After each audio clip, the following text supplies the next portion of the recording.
Wabarakatuh. Perkenalkan kami dari kelompok 7. Di sini kami akan menjelaskan mengenai kesadaran akan hak dan kewajiban dikaitkan dengan cinta tanah air. Sebelumnya kami akan memperkenalkan anggota kami terlebih dahulu, dimulai dari Larisya. Nama saya Tarisha, NIM 1916119. Nama saya Sheila Angelina dengan NIM 1910611123. Nama saya Lukiana Salsabila, NIM 1910611148. Nama saya Rahmat Darmuraga, NIM 1910611216. Nama saya Hagi Nur Hanif, NIM 19106112444. Yang pertama, apa itu hak dan kewajiban? Hak adalah segala sesuatu yang harus didapatkan oleh setiap orang yang telah ada sejak lahir bahkan sebelum lahir. Sedangkan kewajiban adalah sesuatu yang harus dilakukan oleh pihak tertentu secara tanggung jawab. Hak warga negara dapat dikatakan sebagai sesuatu yang seharusnya dimiliki oleh warga negara yang bersifat mutlak dan terdapat kebebasan di dalamnya. Sedangkan kewajiban warga negara adalah segala sesuatu yang harus dilaksanakan atau dikerjakan dalam lingkup sebagai warga negara.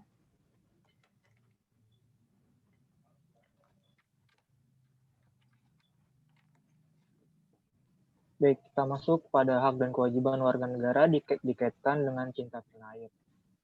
Yang pertama itu kita ada hak dan kewajiban untuk bela negara, yang mana hak ini tertuang dalam pasal 27 ayat 3 Undang-Undang Republik Indonesia tahun 1945 yang berbunyi sebagai berikut, yaitu setiap warga negara berhak dan wajib ikut serta dalam upaya pembelaan negara. Yang kedua, kita mempunyai hak untuk pengembangan diri. Lebih jelas lagi, hak ini diatur dalam ketentuan pasal 28C ayat 2 Undang-Undang Dasar Negara Republik Indonesia 1945 yang berbunyi sebagai berikut, yaitu setiap orang berhak untuk memajukan dirinya dalam memperjuangkan haknya secara kolektif untuk membangun masyarakat, bangsa, dan negaranya. Yang ketiga, kita mempunyai hak dan kewajiban untuk menghormati identitas budaya masyarakat tradisional, tertuang dalam ketentuan pasal 28I ayat 3 Undang-Undang 1945 yang berbunyi, identitas budaya dan hak masyarakat tradisional dihormati selaras dengan perkembangan zaman dan peradaban. Kemudian kita ada hak dan kewajiban untuk mempertahankan keamanan negara yang tertuang dalam ketentuan pasal 30 ayat 1 Undang-Undang Dasar 1945 yang berbunyi, tiap-tiap warga negara berhak dan wajib ikut serta dalam usaha pertahanan dan keamanan negara. Kemudian kita punya hak untuk mengembangkan nilai-nilai budaya yang tertuang dalam ketentuan pasal 32 ayat 1 Undang-Undang 1945 yang berbunyi, negara memajukan kebudayaan nasional Indonesia di tengah peradaban dunia dengan menjamin kebebasan masyarakat dalam memelihara dan mengembangkan nilai-nilai budayanya.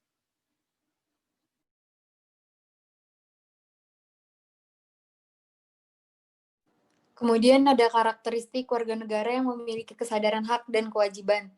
Karakteristik warga negara yang memiliki kesadaran hak dan kewajiban adalah warga negara yang memiliki kesadaran hak dan kewajiban yang berperilaku sesuai dengan hak-haknya, kewajiban-kewajiban, dan hak-hak istimewa dari penduduk dalam lokasi suatu wilayah negara. Dalam kehidupan bernegara, berbangsa, dan bermasyarakat, baik berdasarkan peraturan perundangan yang berlaku di negaranya maupun norma-norma agama, budaya, dan sosial di masyarakat. Kemudian, adapun karakteristik warga yang memiliki kesadaran hak dan kewajiban, yang pertama, menjadi tetangga yang baik dengan peduli terhadap orang lain, membagi waktu dan keterampilan dengan masyarakat untuk membuatnya lebih baik, bersih, dan aman. Kemudian yang ketiga adalah melestarikan sumber daya alam dengan cara 3R, yaitu reduce, reuse, dan recycle. Yang keempat, tetap memberitahukan terhadap isu-isu dan menyuarakan pendapat melalui pemungutan suara. Yang kelima, menjalankan peran positif sebagai model kewarganegaraan negara.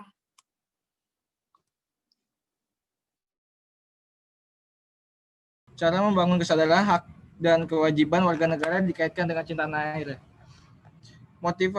Motivasi setiap warga negara untuk ikut serta membela negara Indonesia juga dipengaruhi oleh berbagai faktor, antara lain pengalaman sejarah perjuangan bangsa Indonesia, letak geografis Indonesia yang strategis, kekayaan sumber daya alam, kemajuan ilmu pengetahuan dan teknologi, keadaan penduduk yang besar, dan kemungkinan timbulnya bencana perang. Selanjutnya contoh kasus. Pertama, contoh kasus hak warga negara Indonesia. Yang pertama, ada berhak mendapatkan perlindungan hukum, yaitu dari diatur dalam pasal 27 ayat 1. Contohnya adalah setiap kasus-kasus hukum yang ada harus ditangani tanpa ditunda-tunda dan harus segera ditangani. Yang kedua adalah berhak memilih, memeluk, dan menjalankan agama yang dipercayainya sesuai dengan agama yang telah diresmikan oleh negara yang ada dalam pasal 29 ayat 1. Contohnya adalah seseorang boleh dan berhak untuk memeluk agama yang dipercayainya dan orang lain tidak boleh memaksa seseorang untuk memeluk suatu agama. Yang ketiga, setiap warga negara mempunyai hak yang sama dalam berserikat, berkumpul, maupun mengeluarkan pendapat secara lisan dan tulisan. Selanjutnya, contoh kasus kewajiban warga negara di Indonesia. Yang pertama adalah setiap warga negara wajib untuk membayar pajak, dan contohnya adalah warga negara Indonesia harus membayar pajak sesuai dengan ketentuan yang telah diberikan. Kedua adalah wajib menaati peraturan lalu lintas. Contohnya adalah seseorang harus memiliki SIM dan STNK untuk mengendarai kendaraan bermotor. Yang ketiga, wajib mengikuti pendidikan dasar 9 tahun. Contohnya adalah anak jalanan pun harus mengikuti pendidikan dasar. Apabila tidak mengikuti, maka telah melanggar kewajiban warga negara.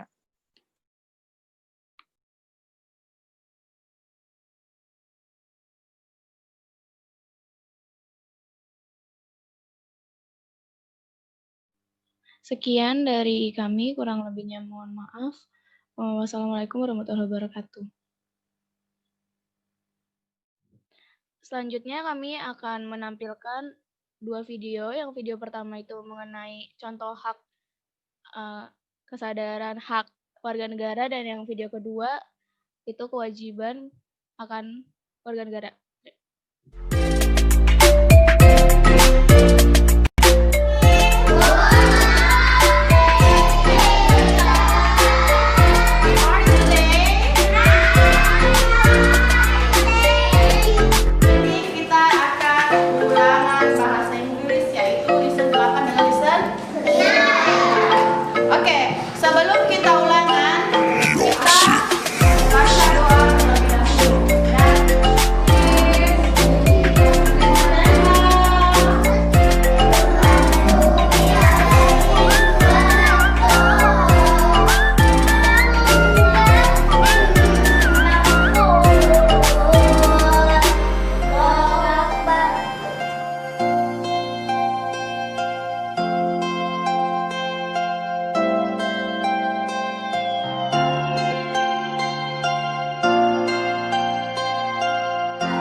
Pengusaha hotel, restoran, rumah makan, hiburan, atau pengusaha parkir di kota Bandung?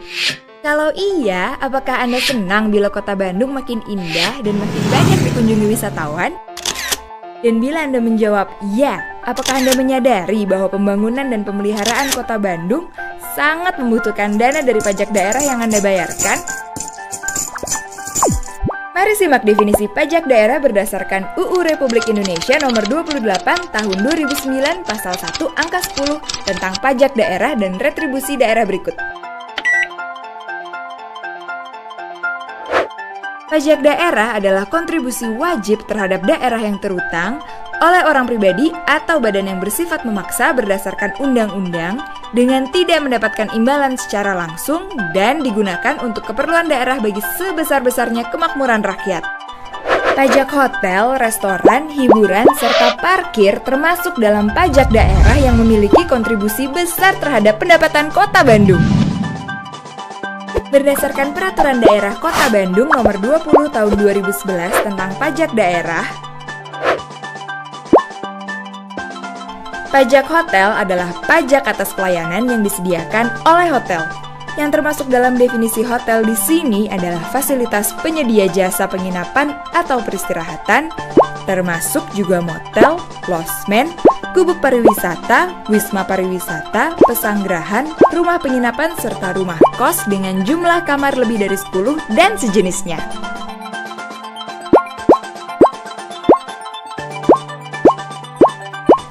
Sedangkan pajak restoran adalah pajak atas pelayanan yang disediakan oleh restoran. Apa saja yang termasuk kategori restoran yang terkena pajak? Contohnya adalah rumah makan, kafetaria, kantin, warung, bar, jasa boga atau catering, dan sejenisnya. Pajak hiburan adalah pajak atas penyelenggaraan hiburan. Yang dikenai pajak kategori ini adalah semua jenis tontonan, pertunjukan, permainan, dan atau keramaian yang dinikmati dengan dipungut bayaran. Yang terakhir, pajak parkir adalah pajak atas penyelenggaraan tempat parkir di luar badan jalan, baik yang disediakan oleh pusat keramaian atau tempat usaha, atau yang disediakan sebagai suatu usaha, termasuk penyediaan tempat penitipan kendaraan bermotor. Nah, sekarang udah tahu kan apa saja yang terkena pajak daerah? Makanya jangan lupa mengurus pendaftaran wajib pajak sebelum membuka sebuah badan usaha. Lalu, apa yang harus dilakukan ketika ingin menjadi wajib pajak? Anda tinggal membawa fotokopi identitas diri, fotokopi akte pendirian badan usaha, dan atau surat pernyataan kegiatan usaha dari pengelola atau pemilik usaha, dan atau fotokopi perizinan kegiatan usaha dari instansi berwenang ke kantor Dinas Pelayanan Pajak di Jalan Wastu Kencana nomor 2 Bandung. Di sana, Anda akan dibantu dalam mengurus segala prosesnya. Mudah kan? Sebagai kota destinasi favorit nomor 4 di Asia, sektor pariwisata menyumbang PAD terbesar untuk kota Bandung. Dan sektor perdagangan, hotel, dan restoran menopang sekitar 40% struktur ekonomi di Bandung. Bayangkan bila semakin banyak yang membayar pajak daerah, maka semakin meningkat PAD dan semakin banyak pula dana yang bisa kita gunakan untuk membangun, memperindah, dan merawat kota Bandung. Semakin indah, semakin nyaman, pastinya akan semakin banyak wisatawan yang datang ke kota Bandung. Dan semakin banyak wisatawan, semakin banyak pula sumber pemasukan untuk tempat penginapan, restoran, tempat hiburan, dan juga lahan parkir. Karena setiap rupiah pajak yang kita bayarkan akan digunakan untuk kebaikan seluruh masyarakat Bandung. Ayo bantu pemerintah Bandung menjadikan kota ini sebagai tempat yang nyaman untuk semua orang. Dan ayo bayar pajak, karena bayar pajak itu mudah.